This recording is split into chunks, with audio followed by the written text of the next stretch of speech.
सुप्रभात बच्चों। Class 8 both medium, विषय हिंदी, पाठ 1 भारत का नक्शा बदलेंगे। पहला प्रश्न आपको दिया है, सही विकल्प पर सही का चिन्ह लगाइए। कवि किसका नक्शा बदलने को कह रहा है? भारत का, नेपाल का, चीन का, पाकिस्तान का? सही उत्तर है भारत का। ख दिया है, रामेश्वर पर कौन सी नदी का जल चढ़ाने को कहा जा रहा है? गंगा का, यमुना का, हुगली का, इनमें से कोई नहीं। उत्तर है गंगा का।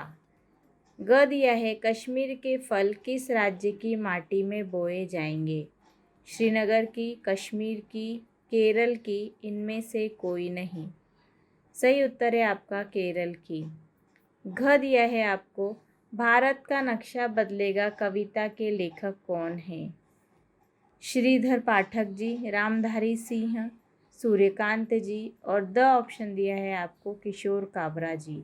तो इसका सही उत्तर है किशोर काबरा जी। प्रश्न नंबर 2 दिया है आपको, बच्चे कलम और हल के द्वारा क्या करना चाहते हैं? आपका उत्तर है, बच्चे कलम और हल के द्वारा भारत का नक्शा बदलना चाहते हैं। अगला प्रश्न दिया है आपको, ख, रामेश्वर पर गंगा जल चढ़ाने का क्या भावार्थ है? उत्तर है, रामेश्वर पर जल चढ़ाने से तात्पर्य उत्तर से दक्षिण तक भारत एक है। प्रश्न नंबर ग दिया है आपको, केरल और कश्मीर को कवि ने किस प्रकार मिलाया है? उत्तर है आपका, कश्मीर में उगने वाले फल दक्षिण से केरल की मिट्टी में बोए जाएं, इसका मतलब कश्मीर से केरल तक भारत में एक विचारधारा हो। प्रश्न नंबर घ दिया है आपको, इस गीत में कवि हमें क्या प्रेरणा देना चाहता है? उत्तर है आपका, इस गीत में कवि हमें देश के प्रति अपनी प्रतिक्रिया प्रकट करने व देश का नक्शा बदलने की बात की प्रेरणा देना चाहता है। अगला दिया है आपको क्वेश्चन, निम्नलिखित पद्यांश की ससंदर्भ व्याख्या कीजिए। आप संदर्भ सहित व्याख्या देखिए। प्रस्तुत पद्य हमारी पाठ्य पुस्तक हिंदी के पाठ 1 भारत का नक्शा बदलेंगे से लिया गया है।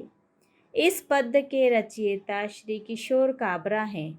उन्होंने भारत को बदलने की बात कही है और दुनिया के साथ चलने का संदेश दिया है। व्याख्या देखो, भारत में हिंदू, मुसलमान, सिख, ईसाई आदि सभी धर्मों के लोग निवास करते हैं। सभी आपस में एक तरह का भाईचारा और प्रेम संबंध है।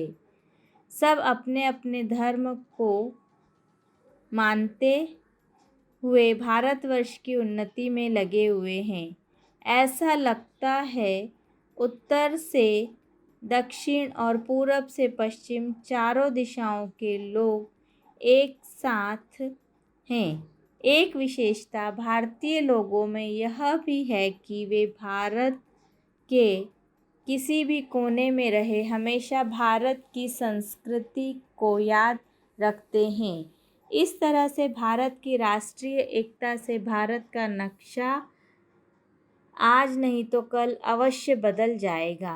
कवि मूल रूप से यही कहना चाहता है, भारत एक दिन फिर से दुनिया में अपनी पहचान कायम करेगा। अगला दिया है आपको, अवयवी भाव समास। जहाँ दो शब्दों से मिलकर बना हुआ पद क्रिया विशेषण का कार्य करता है उसे अवयवी भाव समास अर्थात इस समास से पूर्व पद प्रधान तथा अवयव होता है। पूर्व पद के अवयव होने पर ही इसका नाम अवयवी भाव पड़ा है। क्रिया विशेषण चिन्ह भी नहीं होता। जैसे आपको उदाहरण दिया है, प्रतिदिन, प्रतिधन दिन, अर्थात प्रत्येक दिन। निम्नलिखित शब्दों का समास विग्रह कीजिए और इसका अर्थ भी लिखिए।